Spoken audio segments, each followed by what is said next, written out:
Welcome to Perspectives with Wenchi Yu, where we discuss Trump 2.0's policies and politics and their implications for Asia, China, Taiwan, and beyond. The semiconductor industry has quietly become central to everything, from smartphones to defense systems to power generation. Yet for decades, few outside the industry paid attention. In recent years, as geopolitical tensions, supply chain vulnerabilities, and US-China competition have thrust chips into headlines and boardrooms worldwide. What do companies need to do to survive and thrive in an era where every semiconductor decision carries political weight? Today's guest, Patrick Wilson, has been inside the room where these decisions were made.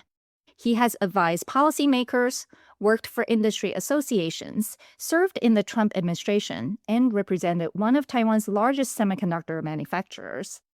Over a 20-year career, he's watched the entire landscape shift. Patrick, walk us through the hidden political economy of chip manufacturing, why Taiwan dominates, why American policymakers were late to the game, how the CHIPS Act came to be, and what it really means for companies operating across the US, Taiwan, and China. More importantly, he explains why semiconductor executives, traditionally averse to politics and lobbying, now need to become sophisticated players in geopolitical risk management. Let's hear Patrick's perspective. Welcome, Patrick. I've been looking forward to this because you're such an expert in manufacturing and semiconductors. Until recently, represented one of the largest Taiwanese semiconductor manufacturers. Very curious how you got involved in that world. Well, it's not natural, right? The semiconductor industry, as maybe recent events dictate, they're not unnatural at being engaged in government affairs and politics. They're always reluctant converts to the idea that they need to tell government what they're doing. You know, these are kind of mad scientists, brilliant engineer types, and they don't like to be interrupted by nerds in government, trying to talk to them about things. But that's exactly how I got involved. I was working up on Capitol Hill in the House side, and I was running the House Manufacturing Caucus, which is a group of members, bipartisan members, Republicans and Democrats who care about manufacturing and getting manufacturing policy right. So how long has that caucus been around?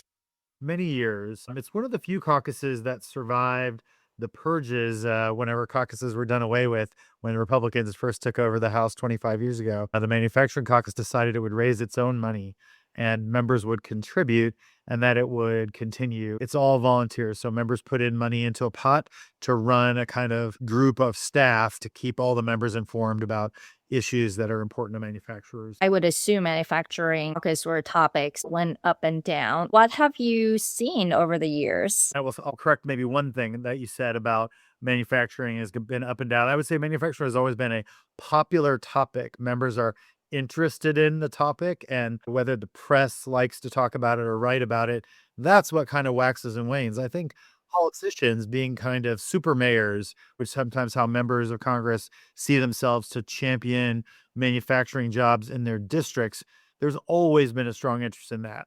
But what has changed is that for a long time, there was a tremendous bias against capital intensive investments, and manufacturing of semiconductors is the most capital intensive. So bankers, investors, and others kind of shied away from the semiconductor sector because it was so capital intensive. Politicians, consequently, didn't also pay very much attention to semiconductors. It was very concentrated in a few geographic areas. So if you were a place like Austin or Albany or perhaps Silicon Valley or Arizona, where it was incumbent, you had a natural constituent interest in it. But for the 435 House members and 100 senators, it was pretty off the radar. What has changed, obviously, is now suddenly every elected official, whether you have it in your district or not, suddenly cares about semiconductors because it touches everything else, right? All the other companies and industries, whether it's ag or auto or whatever, right? It's all very much now in the semiconductor vein, and that is what is new. And how did you come to semiconductors specifically? When I was on the Hill, chip companies reached out to me because I was working on some trade and immigration issues that chip companies really were very interested in, about support for semiconductor manufacturers. But their top line issues were really always about trade liberalization, to be able to sell their products and to source their products, the components from wherever was most expeditious. And they also cared a lot about research and development and talent. So that's how they came on my radar. And Is that's around what time, would you This say? was around 2003, actually, Okay. 2003, 2004. There was a big fight on Capitol Hill in 2003 because the Exim Bank during Republican administration, that was during the wanted to finance the export of machine tools to manufacture semiconductors to China. Companies like Applied Materials and others that you know well, they wanted US government support to sell these big, huge machine tools for manufacturing to China. And a lot of American chip companies were really upset about that because they said, and it's almost prescient to where we are today, why are you equipping Chinese competitors, which are subsidized by the government? You're going to give a US government subsidy to them to buy American machine tools that will basically put us out of business. That fight, which was an internal fight, within the industry, the suppliers and, big American chip makers that were doing their manufacturing here, they said, "Why are we helping our competitors? It's okay if they developed naturally, but we don't wanna help them."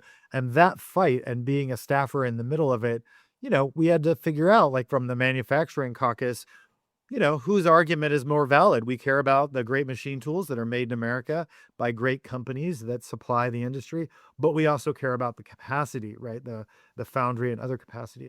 It was also a different time in terms of US-China relationship. China had just joined the WTO. The US was very much trying to help China be more integrated into the global economy. So I could totally see why there was such a debate. And fast forward, you were in the first Trump administration, right? Or, I mean, but something in between, what were you doing? I worked after the Congress. I actually worked for 7.5 years for the Semiconductor Industry Association. I was their very first lobbyist in DC. All the companies that I would say maybe out of 29 companies who were members, only four had full time lobbyists out of 30 companies, right? And even those mostly were in California. And so I was the very first lobbyist that the industry hired in DC full time. And so I was doing a lot of spade turning, right? Going to talk to young people on the Hill and to administration officials. And a lot of our conversations just began with, what is a semiconductor? Like, why are you, it's not obvious, it's embedded in everything else. It's a B2B business anyway, but it's very inscrutable. It's very much hidden in the supply chain. And then I spent an equal amount of time, about 5 years before I went to the Trump administration, working in big chip user companies, an energy company, and then a power generation company, and Cummins and Babcock and Wilcox. Great experience, 150-year-old industrial manufacturers, big users of chips, but also caught up in a transition, both power generation and at the time, transportation and power gen at Cummins. They were massively being disrupted by electrification and other fuel sources like natural gas and other things, and just appetites for power had really changed, and we continue to see that disruption today. Ironically, when I was sitting at Cummins, one of my good friends was in the commerce department, and he said, the interest in semiconductors is really high, and I just got here, and there's nobody that knows anything about semiconductors. Would you come over and help us? And so I said, sure, okay. So I went over and met with them, and I found out, right, that because there are no federal programs for chips, there's no funding, there's no, asks because the companies don't lobby. There really was no expertise inside the Commerce Department, the most important stakeholder for chips. There was no real semiconductor experts outside of the ITA, which they really cared about trade inputs and sales, and not about policy that sort of incentivized chip companies to do their innovation here. And that's how I got sucked into the CHIPS Act. Did you see the changes in terms of the US manufacturing capacity as well as capabilities evolve over time? And at what point did you see that overseas companies, obviously TSMC as the number one, but others are gradually taking over the fab side of the business. Yeah, that was a really a measurable change. If you think about coming into the industry in 2006, right? That's when my consciousness began. And at the time, the joke was fabless companies didn't matter. Real men had fabs. Jerry Sanders famously intoned a very important note that, you make your own chips if you're really a chip company. And so there was like a pecking order, right? You had companies like National Semiconductor and Texas Instruments and Intel and Micron, these American cowboy companies, they kind of set the tone in the industry, and they looked down on fabless companies. They're merely a club of engineers, maybe disgruntled engineers from one of our big companies. They weren't really important. And then even worse, kind of lower in the pecking order, were these foundries who don't even make chips. They're like a second-class citizen. And I can remember people saying mean things about TSMC back in, 2006 to 2010. What changed is TSMC became the most important company in the world. Why did that happen? Because fabless companies, freed of the capital constraints of having to keep up with the incredible elevator of paying for manufacturing capacity, innovation exploded. Companies like NVIDIA and others came onto the scene, but certainly Qualcomm, a huge player in the fabless semiconductor company sector. And consequently, company executives, and there was a big generational shift happening in the semiconductors this time. The old guard of the industry were retiring. They were engineers, they were PhDs, and kind of some people who cut their teeth in finance instead of designing devices. They came in to run these companies more professionally. They definitely tried to professionalize the deployment of capital. And, it became a very good argument for a lot of these companies. Why spend money on these capital intensive sides? The confluence of all those things saw American foundry, American manufacturing just continue to shift to Asia, where it was much cheaper, much higher yields, much lower error rates, just really good quality. And it was so dependable. And there was really no of a similar facility in the US. I think part of it is also at that time, people are looking at what is the most efficient way of doing things. And so, does it really make sense for a company to play a different role or just focus on one thing? And so, Globalization, that was a part of kind of the Adam Smith of this whole thing, as you say, exactly. globalization. The idea that countries or even companies would be experts on their lane. And that's pretty much where the industry is today. It was intense Yeah, specialization. that's kind of the result of globalization in general, division of labor, who is best at doing what, most cost efficient way until supply chain security becomes an issue, until, perhaps the concept that um, we can all be dependent on each other is no longer valid. So come the watershed moment. So tell us, when you were in the government, you had said that there was no office, no real focus on that issue. So what did you have to do and how did the awareness start to grow? Two things were happening in parallel, right? Is politicians were becoming increasingly aware of the fragility of this sort of single source supplier for all the leading edge capacity. That was becoming an issue. But I think Was also, that what prompted that concern? Because that was before COVID. yes, it was before COVID. And I think that's a really important thing for people to note is that when I was hired in 2018, they were already concerned prior to 2017 in every meeting in the Defense Department or a group of people who were talking about the vulnerability of our supply chain. There was always like one person who was like, well, but it's so crazy. We're so dependent on China or we're so dependent on Taiwan. But it was kind of like an odd voice. But that started to change where two or three people in every conversation would be like, oh, yeah, I'm concerned about that too. And so it slowly built over time. It was like a trust deficit problem that China is not always our friend. They want to leverage the pressure points they have, and that makes us very uncomfortable. And I think what I give Secretary Wilbur Ross a lot of credit because he came from what I'll call old manufacturing, right? He owned steel mills and that port. But because he came from that perspective, once he got briefed on it, he was very concerned. I can remember, standing by his desk as he kind of quizzed me like, Patrick, why aren't there chip companies want to build in America? So that was the first, the trust deficit. The other problem that was concurrent is that we had successively added all the things to the list of why not to do it here. And this is what I told Secretary Ross. I said, our taxes are too high. We're incredibly litigious. We make the same number of engineers today, that was in 2017, that we made in 2002, which, by the way, is a statistic that is the same today. So we have a labor crisis. We have intensely ridiculous and duplicative environmental restrictions that make it nearly impossible to get a plant built on time. So if I told you that at the time in 2017 that a new chip fab would cost $7 to $10 billion, where would you put it? Right. And he was like, well, Singapore. And I was like, guess what? Guess who's winning? Singapore. Like, it looks like Taiwan is winning, but actually Singapore is really punching above its weight. And so we started out there, right? And we looked at the supports that are available in Korea and Taiwan and Singapore for semiconductor manufacturing, but also just lowering all of the things that were in the cost category, right? That were so bad. And it happened to align with the president's agenda, right? Because Trump was like, we're going to cut taxes. We're going to do, at the time, we had the big Jobs and Tax Relief Act. That was a big keystone accomplishment of the first Trump administration. Part of that was the corporate tax rate reform. It was basically a vehicle. We wanted to give other people riding in the cart a tax cut because we really had to get corporate income tax changed to be more competitive. And we wanted to fix the R&D tax credit because, indeed, semiconductor companies are the most research intensive industry in the world. They beat pharma. They beat everybody. They're spending 20 cents of every dollar of revenue on research, which is super big issue for where. Why is R&D so important?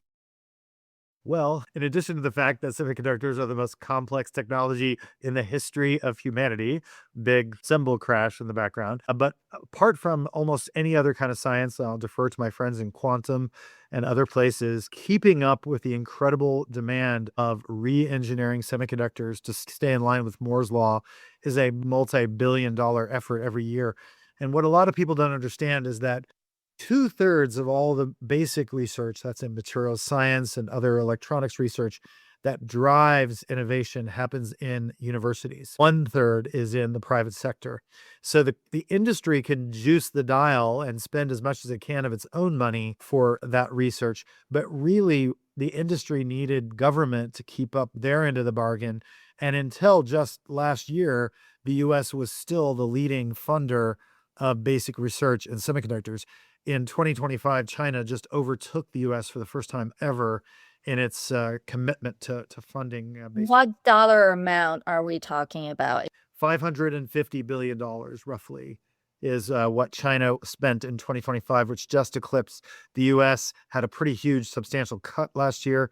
The Trump administration kind of inexplicably made some huge adjustments to the NSF and to NIST and other agencies that fund semiconductor research.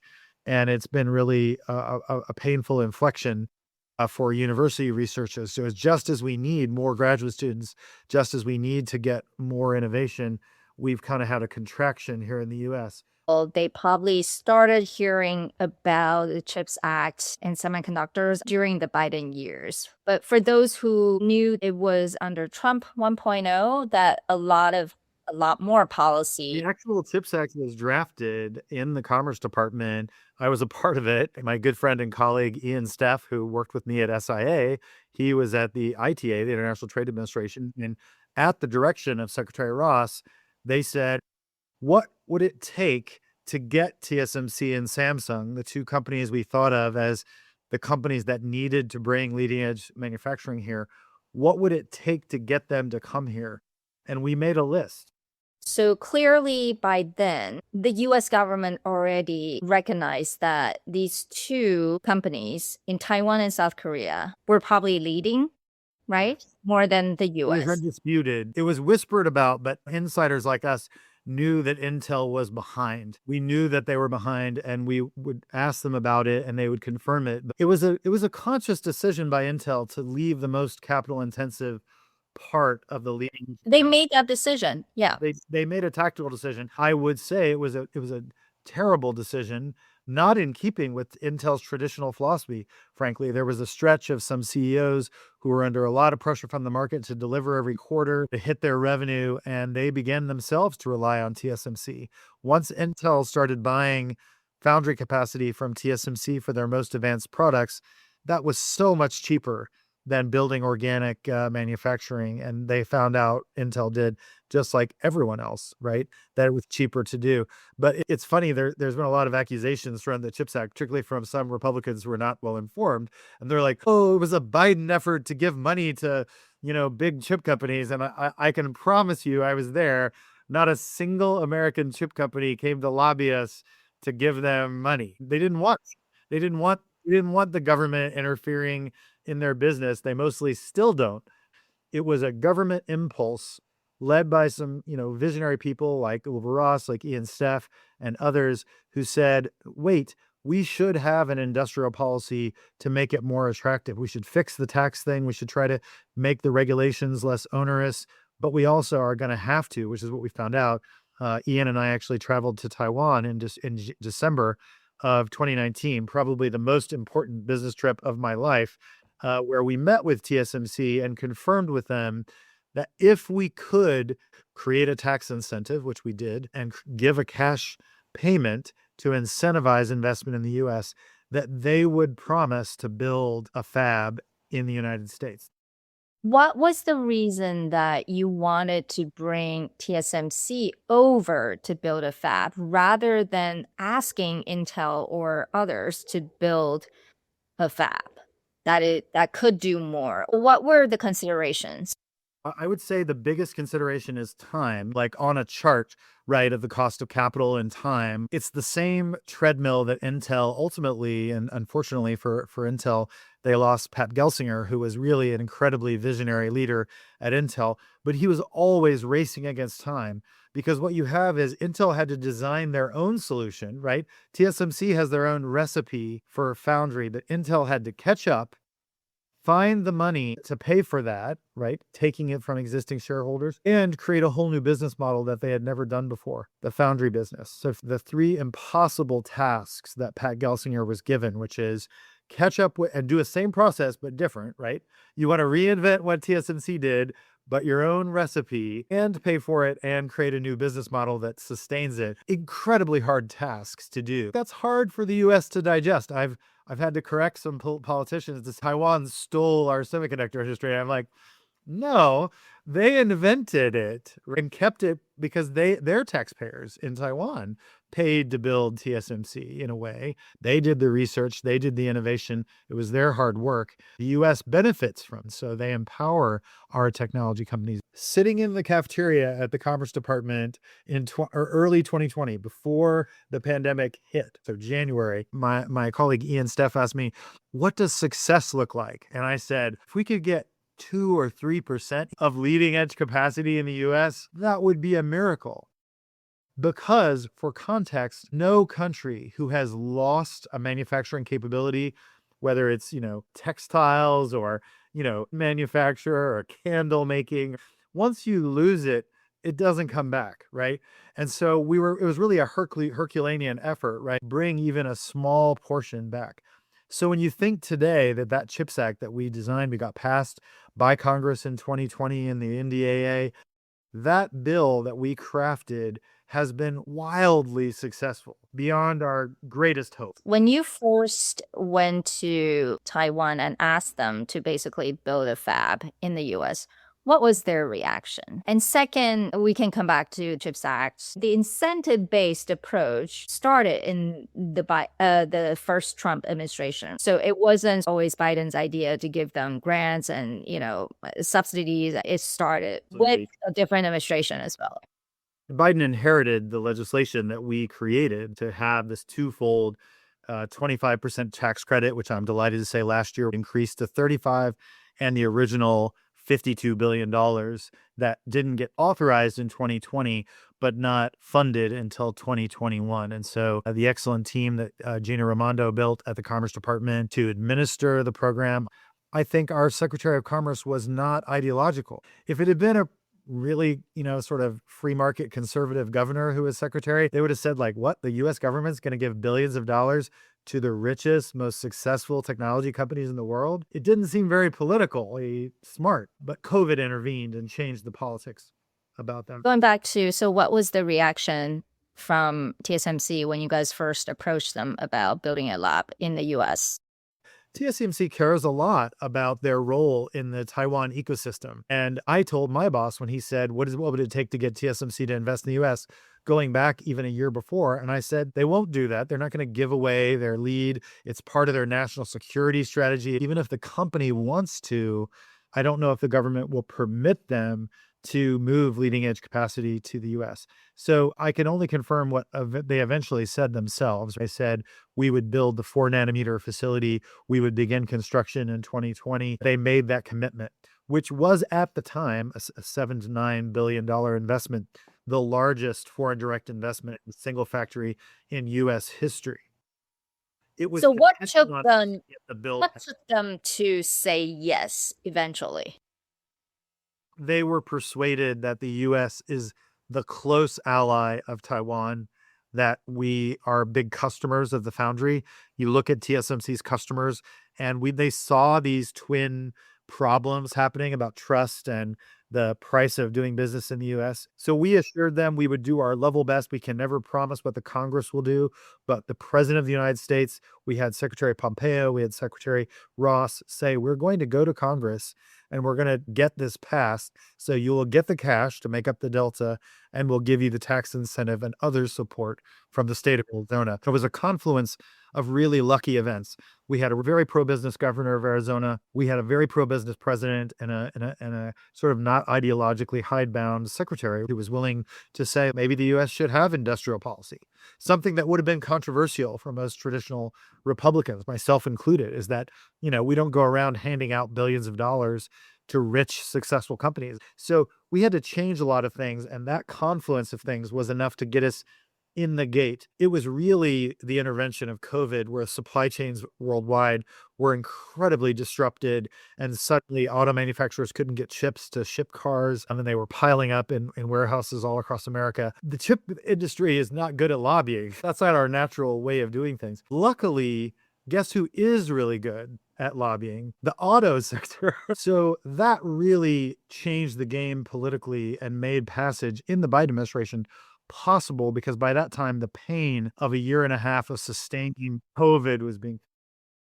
If there wasn't COVID, the Biden administration probably wouldn't have continued. I was trying to think, why did they continue this and push it even further? So would you say the pandemic was the main issue, and then auto industry lobbying? The Democrats were much more comfortable with industrial policy, the idea that the government would support industries, give cash, subsidies to business. That was a much more sort of comfortable on the left, notwithstanding sort of Peter Navarro's alternative, conservative view that is a government role. So that was already on the Biden team's side. I think the urgency of COVID just cannot be overstated. Yes. How It that was really COVID. will, there is some political theater. One of the problems is that the auto guys overplayed their hand. I said they're much better at politics, right? They're much better politically connected. So at the end of the Trump administration in 2020, we had a big White House meeting and about supply chain. And in that meeting, there was a really intense discussion about why chips weren't getting delivered. And the auto companies pointed their finger at the chip guys and were like, you guys are screwing us. We're suffering because, you won't deliver these chips. And then chip companies very politely remind their customers in the auto sector, hey, you guys canceled your orders. And then the White House was like, wait a minute, did you guys cancel your orders? And they were like, yeah, actually, we did. But then they were like, but you guys threatened to nationalize our factories and make ventilators. And you forced us to close our plants and make ventilators. And a new person in the Trump administration, a very senior one, asked, and they were like, is that true? Did we do that? They were like, yeah, we did actually threaten them to close their plants. And so, ironically, because there was a lot of finger pointing and a lot of over blaming on the chip guys, it became apparent to many that the autos had not been honest about what caused a lot of these disconnects, a lot of these vulnerabilities. In fact, Bill Ford did a great talk in 2022 at the Semiconductor Industry Association annual dinner. He was the guest speaker, which was the first time I'd ever seen, someone from the auto sector speak at a semiconductor event. And he basically did a mea culpa and said, we did not understand our own supply chain because chips are in the devices that we buy from a supplier's supplier. You're 3 steps down in our auto supply chain. And he promised to the chip industry, we will never do that again. We aren't going to have the tail wagging the dog where the most complex technologies in the world are embedded in a not so advanced technology that goes into a car. We're not going to separate those anymore. We want to be directly connected to our semiconductor supply chain. So that's another very positive change, not just the CHIPS Act, but industry became much more aware of where their chips came from, that it mattered that supplies not be interrupted. They also realized that they had for too long taken for granted the complexity of the semiconductor industry. And now they've taken over the consumer electronics industry. I just went to CES in Las Vegas, and a third of all the content now of consumer electronics is auto. It's just a reflection of now automobiles are the iPhones of our generation. They're just rolling boxes of chips. Well, interesting, rolling boxes of chips. Yeah, I mean, that's kind of how they think about it. But it's essentially a much bigger, like iPhone, but you can include a lot more functions. China, was the first ones to think about it. That's when Xiaomi, as a cell phone company, started thinking about EVs. They were so naturally attuned to their customers in a way that really gave them a head start. Exactly. So after 2020, you left the government and joined MediaTek, which is a Taiwanese semiconductor company. How did that come about? And what were you really tasked to do? MediaTek is a fabless semiconductor company. Their peers are Qualcomm, NVIDIA, AMD, Marvell, other fabless semiconductor companies. They are one of the largest in the world, 2 billion or more devices sold every year. So they're ubiquitous.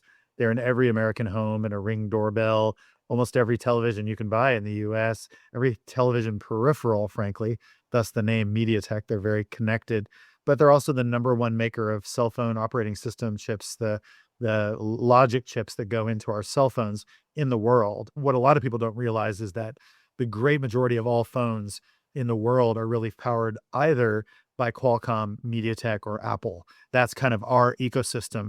There are some other chip makers in China, but they're smaller players. It's really that threefold fight between those 3 companies.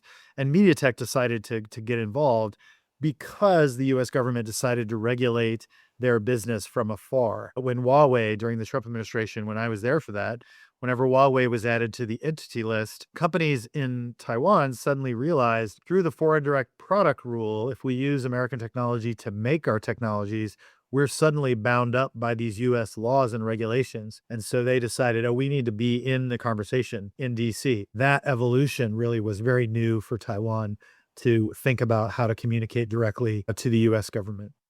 So how did you educate the headquarters in Taiwan, what your role should be and what did they want you to do? What I tried to tell them instantly is, as an employer and investor in the US, as a trusted partner and ally, unless they care about you, you can't really be a very effective advocate.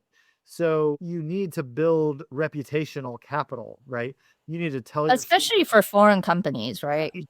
Absolutely. Much more important for foreign companies because you're less trusted, you're at a disadvantage. I always tell people, you can't make friends when you're on fire. You need to make friends before you're on fire. So when a crisis comes and you rush in and say, "Oh, Mr. Secretary, there's been a terrible injustice and our company has been mistreated," you don't want the first thing to say is, "Who are you again?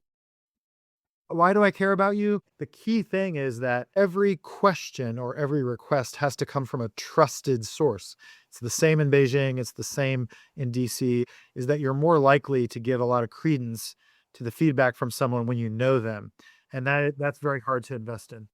I mean, I don't know about other capitals like London or Brussels, but I do think Washington, D.C.'s politics and dynamics are harder for most other foreign companies or organizations to navigate because it's quite complicated and it's not like, Disaggregated is what I say, yeah, it's not power like, distributed.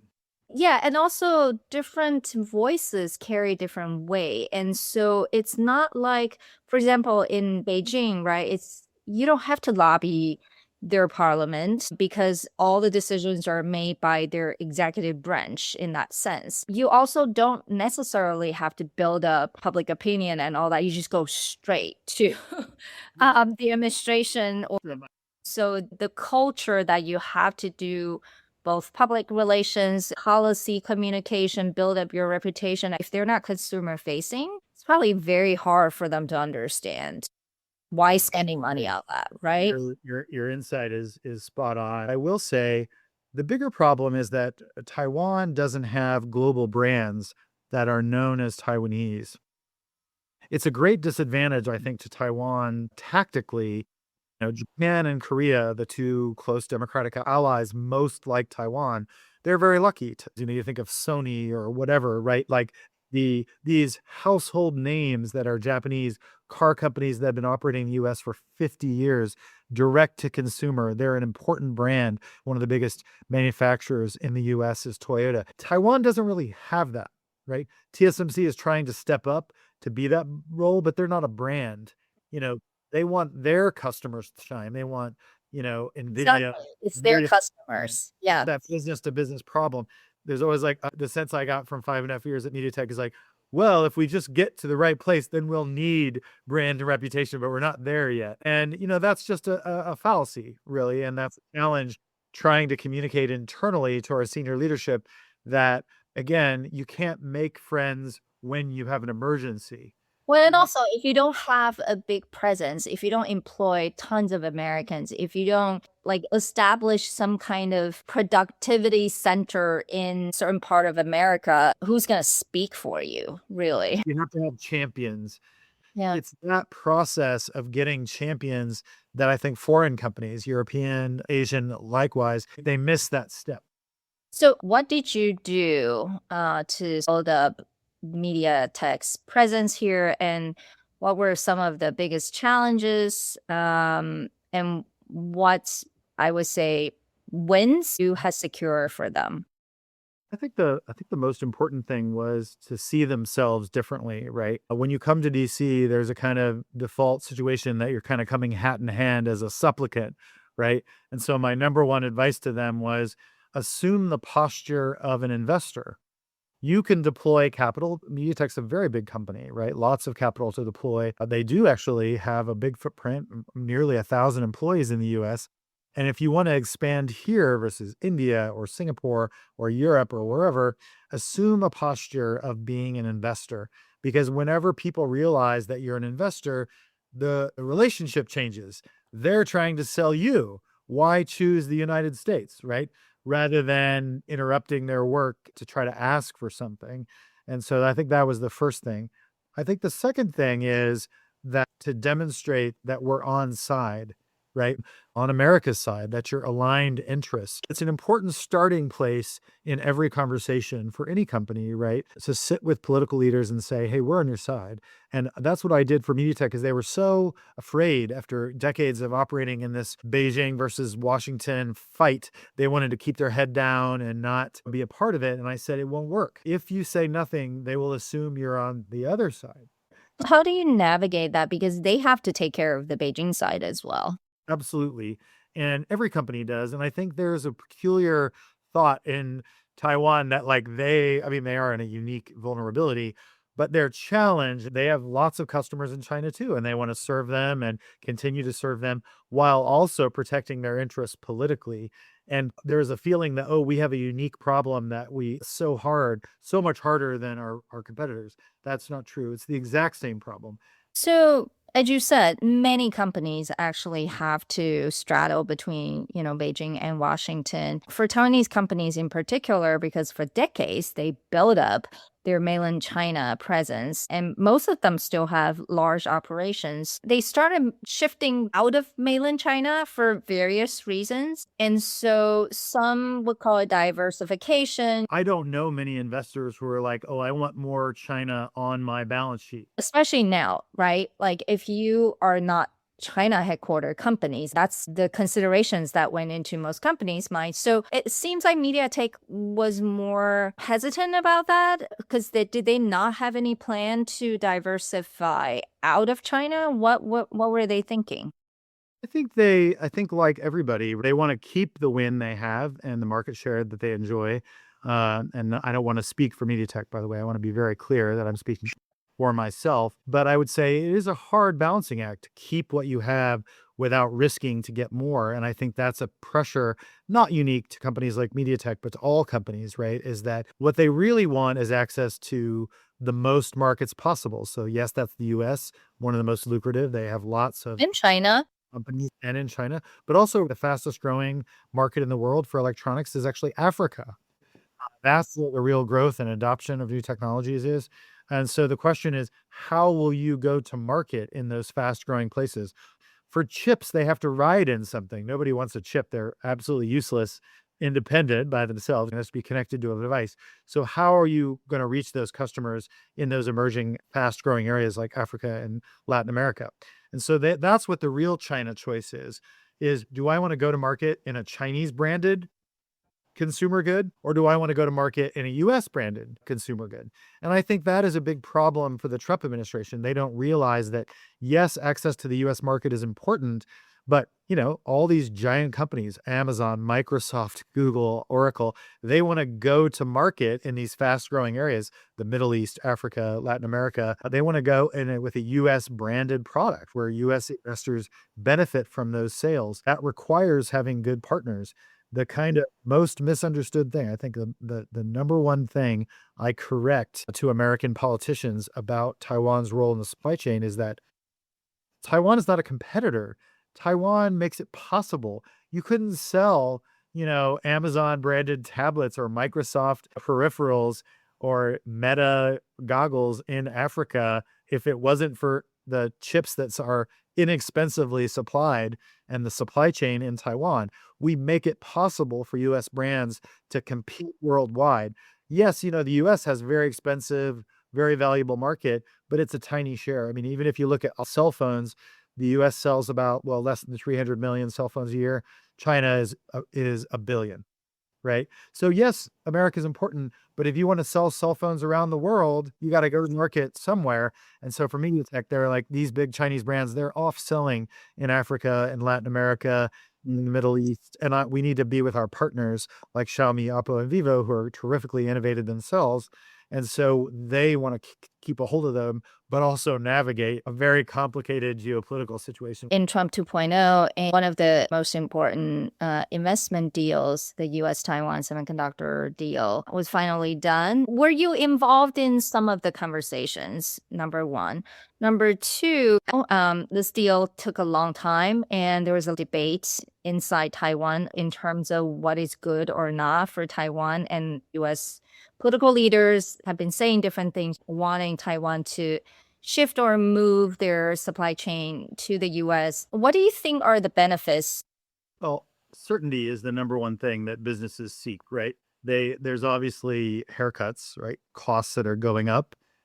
Tariffs are going to remain in place, which is not great. The industry fought for 30 years to have semiconductors treated tariff-free worldwide, which is the World Semiconductor Tariff Agreement was a huge success of that globalization era that we now speak of wistfully. But the idea that we're reintroducing tariffs on semiconductors with our closest allies is itself a defeat for the idea of transparency and market flexibility. But so there is certainty now, so that is helpful. We don't know yet about the 232 or how that might happen. I think that is still up in the air. I don't think that's going to be solved by this agreement. But here are two really important things that I think if I were talking to my Taiwanese friends only, I would say this is what you need to know. Most important thing is that the US and Taiwan are going to collaborate on research and development, on innovation. Taiwan has so much to teach the United States about economic development. The recipe of the Hsinchu Science Park, the most successful science park in the world, right? Where you have co-located university research, private university research like ITRI and other things with the whole ecosystem. That is so critical. And Taiwan wants to help the US figure that out because they've kind of seeked at it about making all the efficiencies that can make a science park go, but especially the co-investment in research and development. I think those are real high points. The second thing is that for the first time, Taiwan and Japan and Korea are treated exactly the same. as the closely aligned democratic allies that they are. And I think that just psychically for Taiwan, they have to realize like, yes, there's a lot of debate about, what the US-Taiwan position is and this ambiguity deliberately in the bilateral relationship, but numbers don't lie. And the good news is Taiwan has always been a reliable partner to the US, and now it's in black and white in this agreement. 10 years from now, we look back and we say we goosed with joint investment, like with research money from Taiwan, research collaboration, our big institutions here collaborating with Taiwan institutions. If we look back and we say, gosh, we made 1,000 new semiconductor, graduate students who went on to create companies, amazing technologies in the next decade, that alone would be a huge victory of that joint collaboration. How did your old boss, or the team look at this deal? Would this incentivize them to invest more in the US? I'm not going to betray any confidences or, talk about personalities, but I'll say in general, think there's a tremendous cynicism in Taiwanese business, to be fair. I saw it all over the place. There was a tremendous cynicism that either the US government is going to force us to do something or the Taiwanese government is going to force us to do something. And fundamentally, they don't like that. They don't want force. They look at that as a cost of doing business, some sort of an indirect tax or extraction. Maybe coercion is a better word to describe it. Yeah. Exactly. Yeah. You nailed it, right? They don't want to be coerced in that. But for me, I was always in the position of telling my boss to do things he didn't want to do, which was hard, right? Like, I just don't want you to think that I'm naive and thinking that I would ever counsel anyone to like quit China. Like, the business plan is to serve your customers wherever they are. Now you have to adjust to what government wants to tinker with. And there are adjustments all the time.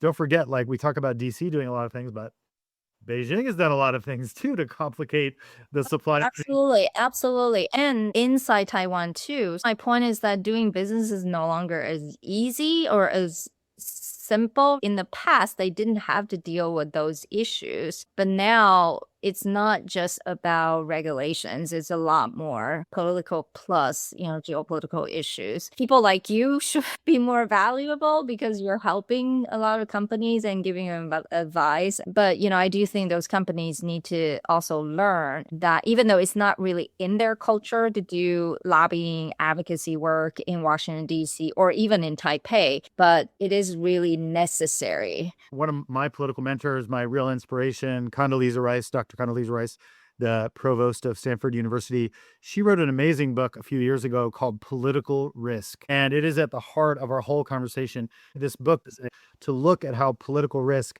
impacts corporate value, why it's a part of the value of every company. It has so many good examples of how companies have both lost billions because of failure to accurately assess their political risk, and companies that have done all the right things and they have saved themselves. So when a crisis comes, they didn't lose everything. They had built all the necessary tools and were able to survive. How do all these Fortune 500 companies deal with what's going on in Washington, D.C.? I will get a copy of that book as well. That kind of thinking about political risk as a component of corporate governance really is important, and I think it would benefit all business leaders. Well, thank you, Patrick. It's been wonderful chatting with you. As always, so much expertise, insight, and knowledge, and just a really good person who's very public service minded. So thank you. From running the bipartisan House Manufacturing Caucus to becoming the first full-time DC lobbyist for the U.S. chip industry, Patrick Wilson explained how the rise of fabless firms and TSMC foundry model shifted manufacturing to Asia, while U.S. investors and executives chased asset-light strategies. From semiconductors to political risks in corporate governance, Patrick advises business executives to build trust before a crisis hits in Washington. This is Perspectives with Wenchi Yu, where we analyze the policies and political strategies of Trump 2.0 and their implications for Asia, China, Taiwan, and beyond. Thank you for watching and listening. We value your feedback. Please subscribe to our YouTube channel and podcast. See you next time.